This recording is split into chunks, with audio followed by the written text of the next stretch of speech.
ಹೇಗೆ ಬಂದಿದೆ ನೋಡಿ ನಮ್ಮ ಪೈನಾಪಲ್ ಮೆಣಸ್ಕಾಯಿ. ಉಡುಪಿ ಶೈಲಿಯ ರೆಸಿಪಿ ಇದು. ನಮ್ಮ ಎಲ್ಲ ಫಂಕ್ಷನ್ಗಳಲ್ಲಿ ಹೆಚ್ಚಾಗಿ ಮಾಡ್ತೇವೆ.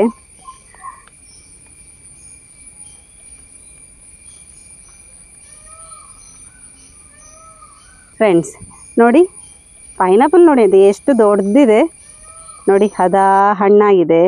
ಹಣ್ಣಾಗಿದ್ದಕ್ಕೆ ಎಲ್ಲ ಅಲ್ಲಲ್ಲಿ ಇರುವೆಗಳು ಕೂತಿದೆ ನೋಡಿ. ತುಂಬಾ ಸ್ವೀಟ್ ಇದೆ. ನಮಗೆ ಅದರ ಪರಿಮಳ ಕೂಡ ಬರ್ತಾ ಉಂಟು. ಈ ಪೈನಾಪಲ್ ಇಂದ ಇವತ್ತು ಉಡುಪಿ ಶೈಲಿಯ ಮೆಣಸ್ಕಾಯಿ ಯಾವ ರೀತಿ ಮಾಡೋದಂತ ಹೇಳಿ ತೋರಿಸಿಕೊಡ್ತೇನೆ. ತುಂಬಾನೇ ಚೆನ್ನಾಗಿರ್ತದೆ. ಹೇಗೆ ಮಾಡೋದಂತ ಹೇಳಿ ನೋಡುವ ಅಲ್ಲ. ವಿಡಿಯೋ ಸ್ಟಾರ್ಟ್ ಮಾಡುವ. ನಾನು Asha Udupa Kateel. Welcome back to Karavali Mirror. ನೋಡಿ, ಇದನ್ನ ಹಾಗೆ ನಡ್ಬಹುದು. ಇದು ಮತ್ತೆ ಜೀವ ಹಿಡಿತದೆ ನೋಡಿ. ಈ ತರ ತೆಗಿಬೇಕು. ಇಲ್ಲೇ ನಂತರ ಬೇರೆ ಬಿಟ್ಕೊಳ್ತದೆ ನೋಡಿ. ಈ ತರ ಮೇಲ್ಗಡೆ ತೆಳುವಾಗಿ ತೆಗೆಯುವ. ನಂಗಂತೂ ಈ ಪೈನಾಪಲ್ ಸಿಕ್ಕಿದಾಗ ಭಾರಿ ಖುಷಿ ಆಯ್ತು. ಅಂದ್ರೆ ಎಷ್ಟು ದೊಡ್ಡ ಪೈನಾಪಲ್ ನೋಡಿ ಅಂತೆ. ನಮ್ಮ ಮನೆಯಲ್ಲಿ ಆಗುದಿಲ್ಲ. ಅಂದ್ರೆ ಪೈನಾಪಲ್ ಇದು ಗಿಡ ಉಂಟು. ನಮ್ ಕಡೆ ಎಲ್ಲ ಮಂಗಗಳ ಕಾಟ ನೋಡಿ. ಹಾಗಾಗಿ ಒಂದು ಪೈನಾಪಲ್ ಹಾಗೇನೆ ಯಾವ್ದಾದ್ರು ಈ ಎಳನೀರು ಏನಾಗ್ಲಿಕ್ಕೆ ಬಿಡುದಿಲ್ಲ.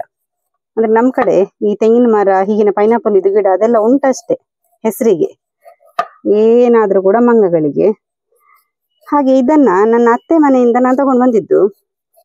ನಮ್ಗೆ ಇದರಿಂದ ಒಂದು ಒಳ್ಳೆ ರೆಸಿಪಿ ಮಾಡುವ ಅಂತ ಹೇಳಿ ಆಯ್ತು. ಮೆಣಸ್ಕಾಯಿ ಅಂತೂ ಭಾರಿ ಸೂಪರ್ ಆಗ್ತದೆ ನೋಡಿ.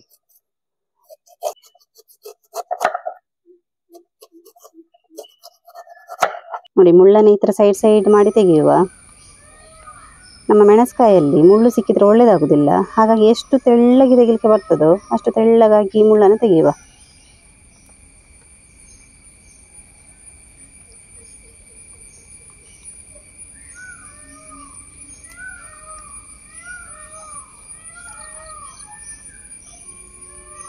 ಇನ್ನಿದನ್ನ ಉದ್ದಗೆ ಕಟ್ ಮಾಡುವ.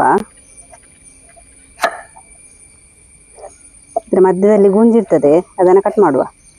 ಅದು ನಮಗೆ ತಿನ್ಲಿಕ್ಕೆಲ್ಲ ಒಳ್ಳೇದಾಗ್ತದೆ. ಮೆಣಸ್ಕಾಯಿಗೆ ಬೇಡ ಅದು ಹಾಕೋದು.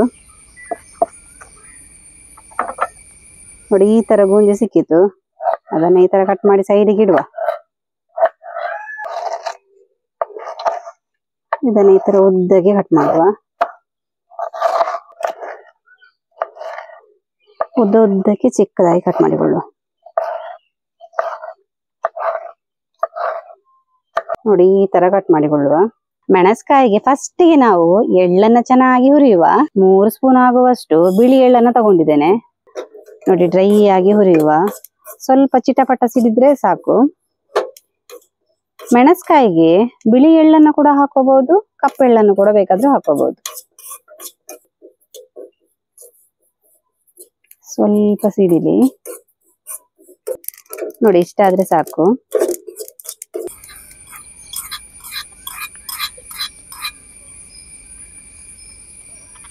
ನೋಡಿ, ನಾನಿಲ್ಲೊಂದು 2 ಸ್ಪೂನ್ ಆಗುವಷ್ಟು ತೆಂಗಿನ ಎಣ್ಣೆಯನ್ನು ಹಾಕೊಂಡಿದ್ದೇನೆ.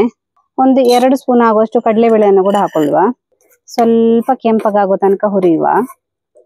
ಸ್ವಲ್ಪ ದಪ್ಪ ಬರ್ತದೆ ಮೆಣಸ್ಕಾಯಿ ಕಡಲೆಬೇಳೆ ಎಲ್ಲ ಹಾಕೋದ್ರಿಂದ. ನೋಡಿ, ಕಡಲೆಬೇಳೆ ಸ್ವಲ್ಪ ಕೆಂಪಾಗ್ತಿದ್ದ ಹಾಗೇನೆ ನಾನಿಲ್ಲೊಂದು 4 ರಿಂದ 5 ಬ್ಯಾಡಗಿ ಮೆಣಸನ್ನ ಹಾಕೊಂಡೆ. ಬ್ಯಾಡಗಿ ಮೆಣಸು ಕೂಡ ಸ್ವಲ್ಪ ಉಬ್ಬಿ ಬರ್ಲಿ ನೋಡಿ. ನಮ್ಮ ಮಸಾಲೆಗೆ ಇಷ್ಟೇ ಹಾಕ್ಲಿಕ್ಕೆ ಇರೋದು, ಮತ್ತೇನು ಹಾಕ್ಲಿಕ್ಕೆ ಇಲ್ಲ. ಎಳ್ಳು, ಕಡಲೆಬೇಳೆ ಹಾಗೇನೆ ಬ್ಯಾಡಗಿ ಮೆಣಸು. ಒಂದು ಅರ್ಧ ಕಡಿ ತೆಂಗಿನಕಾಯಿಯನ್ನ ಮಿಕ್ಸಿಗೆ ಹಾಕೊಳ್ಳುವ. ಹುರಿದಿಟ್ಟಂತಹ ಕಡಲೆಬೇಳೆ ಹಾಗೇನೆ ಬ್ಯಾಡಗಿ ಮೆಣಸು, ಎಳ್ಳು 3 ಒಟ್ಟಿಗೆ ಹಾಕೊಳ್ತಾ ಇದ್ದೇನೆ. ಒಂದು ಅರ್ಧ ಲೋಟದಷ್ಟು ನೀರನ್ನ ಹಾಕಿ ನುಣ್ಣಗೆ ರುಬ್ಬಿಕೊಳ್ಳುವ. ಕಟ್ ಮಾಡಿದ ಪೈನಾಪಲ್ ಎಲ್ಲ ಹಾಕೊಂಡೆ. ಜ್ಯೂಸನ್ನು ಕೂಡ ಸೇರಿಸಿ ಹಾಕೊಂಡೆ. ಅಂದ್ರೆ ಅದು ಹಾಕಿದ್ರೆ ಒಳ್ಳೆ ಟೇಸ್ಟ್ ಬರ್ತದೆ. ಇನ್ನು ನಾನಿದಕ್ಕೆ 1 ಲೋಟದಷ್ಟು ನೀರನ್ನ ಸೇರಿಸ್ತೇನೆ. ತುಂಬಾ ನೀರು ಬೇಡ. ಮತ್ತೆ ಪೈನಾಪಲ್ ಕೂಡ ನೀರು ಬಿಟ್ಕೊಳ್ತದೆ. ಇದಕ್ಕೆ ಏನ್ ಹಾಕೋದು ಬೇಡ. ಒಂದು 5 ರಿಂದ 10 ನಿಮಿಷ ಹಾಗೆ ಬೇಯಲಿ ನೋಡಿ. ಅನಾನಸ್ ಚಂದ ಬೆಂದಿದೆ. ಇನ್ನು ರುಚಿಗೆ ತಕ್ಕಷ್ಟು ಉಪ್ಪನ್ನ ಹಾಕುವ. ಒಂದು ಅರ್ಧ ಸ್ಪೂನ್ ಆಗುವಷ್ಟು ಅರಶಿನ. ಬೆಲ್ಲ ಸ್ವಲ್ಪ ಖಡಕ್ಕಾಗಿ ಹಾಕೋಬೇಕು. ಅಂದ್ರೆ ಪೈನಾಪಲ್ ಸ್ವಲ್ಪ ಹುಳಿ ಹುಳಿ ಇರ್ತದೆ ನೋಡಿ. ಬೆಲ್ಲ ಹಾಕೋದ್ರಿಂದ ಸರಿ ಆಗ್ತದೆ ನೋಡಿ. ನಾವಿಲ್ಲಿ ಬೆಲ್ಲ, ಉಪ್ಪು, ಅರಶಿನ ಮಾತ್ರ ಹಾಕೊಂಡ್ವಿ. ಹುಳಿ ಹಾಕ್ಲಿಲ್ಲ. ಯಾಕಂತ ಹೇಳಿದ್ರೆ ಪೈನಾಪಲ್ ನಲ್ಲಿ ಹುಳಿ ಅಂಶ ಇರ್ತದೆ ನೋಡಿ. ಹಾಗಾಗಿ 3 ಸಾಮಗ್ರಿಯನ್ನ ಹಾಕೊಂಡು ಚೆನ್ನಾಗಿ ಒಂದ್ಸಲ ಮಿಕ್ಸ್ ಮಾಡುವ. ಪೈನಾಪಲ್ ಎಷ್ಟೇ ಹಣ್ಣಾಗಿದ್ರು ಕೂಡ ಅದರಲ್ಲಿ ಸ್ವಲ್ಪ ಹುಳಿ ಅಂಶ ಇದ್ದೇ ಇರ್ತದೆ. ಹಾಗಾಗಿ ಸಪರೇಟ್ ಆಗಿ ಹುಳಿ ಹಾಕುವ ಅಗತ್ಯ ಇಲ್ಲ. ಇನ್ನೊಂದು 2 ಕುದಿ ಬರ್ಲಿ. ನಂತರ ನಾವು ರೆಡಿ ಮಾಡಿದ ಮಸಾಲೆಯನ್ನು ಸೇರಿಸಿದ್ರೆ ಆಯ್ತು. ನುಣ್ಣಗೆ ರುಬ್ಬಿದ ಮಸಾಲೆಯನ್ನು ಹಾಕೊಳ್ತಾ ಇದ್ದೇನೆ ನೋಡಿ, ತುಂಬಾ ನೀರು ಮಾಡ್ಕೊಳ್ಳಿಲ್ಲ. ಇದಂದ್ರೆ ನಮ್ಮ ಮೆಣಸು ಉಂಟಲ್ಲ ಅಷ್ಟಾಗಿ ಕಲರ್ ಇರ್ಲಿಲ್ಲ, ಹಾಗಾಗಿ ಈ ಮಸಾಲೆ ಸ್ವಲ್ಪ ಕಲರ್ ಕಮ್ಮಿ ಉಂಟು. ಆದ್ರೆ ನಮ್ಮ ಈ ಮೆಣಸ್ಕಾಯಿಗೆ ತುಂಬಾ ಮೆಣಸು ಕೂಡ ಹಾಕ್ಬಾರ್ದು, ಅಂದ್ರೆ ಖಾರ ಬರಬಾರ್ದು ನೋಡಿ. ಮೆಣಸ್ಕಾಯಿ ಯಾವತ್ತು ಸ್ವೀಟ್ ಸ್ವೀಟ್ ಇರ್ತದೆ. ಒಳ್ಳೆ ಬೆಂದಿದೆ, ಇಷ್ಟಾದ್ರೆ ಸಾಕು. ಇನ್ನದನ್ನ ಕೆಳಗಿಟ್ಟು ಒಂದು ಒಳ್ಳೆ ಒಗ್ಗರಣೆ ಕೊಡುವ. ನೋಡಿ ನಾನಿಲ್ಲಿ 2 ಚಮಚದಷ್ಟು ತೆಂಗಿನ ಎಣ್ಣೆಯನ್ನ ಹಾಕೊಂಡಿದ್ದೇನೆ. ನೆಲಗಡಲೆಯನ್ನು ಹುರಿಯುವ, ಅಂದ್ರೆ ಶೇಂಗಾ ಬೀಜ. ನೋಡಿ ಶೇಂಗಾ ಬೀಜ ಹುರಿಲಿಕ್ಕೆ ಬೇಕಾಗಿ ನಾನಿಲ್ಲಿ ತೆಂಗಿನ ಎಣ್ಣೆಯನ್ನ ಯೂಸ್ ಮಾಡಿದ್ದೇನೆ. 2 ಸ್ಪೂನ್ ಆಗುವಷ್ಟು ತೆಂಗಿನ ಎಣ್ಣೆ ಹಾಕೊಂಡಿದ್ದೇನೆ. ನೋಡಿ ನಾವು ಶೇಂಗಾ ಹುರಿದ ಬಾಣಲೆಯಲ್ಲೇ ಎಣ್ಣೆ ಇಟ್ಟಿದ್ದೇನೆ. 1 ಚಮಚದಷ್ಟಿದೆ. ಅದಕ್ಕೊಂದು 3/4 ಸ್ಪೂನ್ ಆಗುವಷ್ಟು ಸಾಸಿವೆಯನ್ನು ಹಾಕೊಂಡೆ. ಸಾಸಿವೆ ಸ್ವಲ್ಪ ಸಿಡಿತಿದ್ದ ಹಾಗೇನೆ ಬ್ಯಾಡಗಿ ಮೆಣಸು, ಹಾಗೇನೆ 1 ಎಸಳು ಕರಿಬೇವನ್ನು ಹಾಕೊಳ್ಳುವ.